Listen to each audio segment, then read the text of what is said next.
Were we near enough, its stinking breath would fell us. The temple upon the rock is its brother, whose majesty lies in jungles, made to spring at the rifle shot of learning, to kill and grind those bones.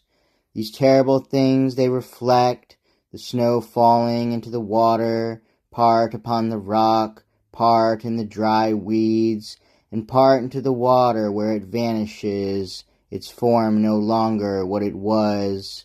The bird alighting that pushes its feet forward to take up the impetus, and falls forward nevertheless among the twigs. The weak-necked daisy bending to the wind.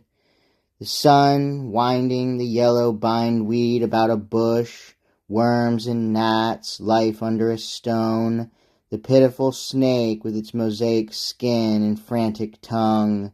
The horse, the bull, the whole din of fracturing thought as it falls tinnily to nothing upon the streets, and the absurd dignity of a locomotive hauling freight. Pithy philosophies of daily exits and entrances, with books propping up one end of the shaky table, the vague accuracies of events dancing two and two with language which they forever surpass, and dawns tangled in darkness, the giant in whose apertures we cohabit, unaware of what air supports us, the vague, the particular no less vague, his thoughts, the stream, and we too, isolated in the stream, we also, three alike, we sit and talk. I wish to be with you abed, we two as if the bed were the bed of a stream. I have much to say to you. We sit and talk quietly, with long lapses of silence, and I am aware of the stream that has no language, coursing beneath the quiet heaven of your eyes, which has no speech. To go to bed with you, to pass beyond the moment of meeting, while the currents float still in mid-air, to fall, with you from the brink before the crash, to seize the moment.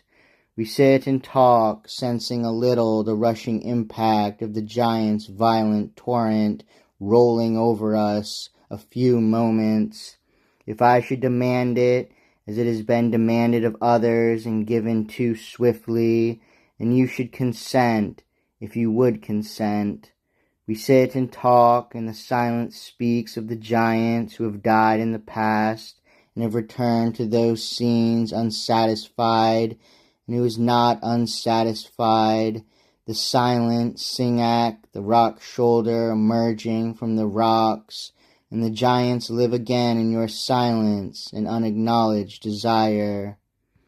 And the air lying over the water lifts the ripples, brother to brother, touching as the mind touches, counter-current, upstream brings in the fields, hot and cold parallel but never mingling, one that whirls backward at the brink and curls invisibly upward, fills the hollow, whirling in accompaniment, but apart, observant of the distress, sweeps down or up clearing the spray, brings in the rumors of separate worlds, the bird is against the fish, the grape to the greenweed that streams out undulant with the current at low tide beside the bramble and blossom, the storm by the flood, song and wings, one unlike the other, twin of the other, conversant with eccentricities side by side,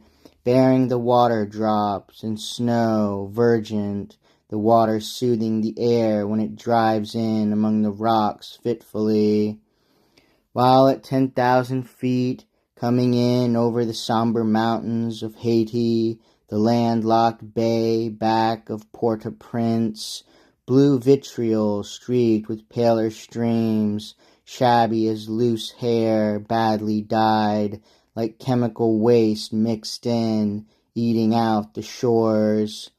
He pointed it down and struck the rough waters of the bay hard, but lifted it again, and coming down gradually, hit again hard, but remained down to taxi to the pier where they were waiting.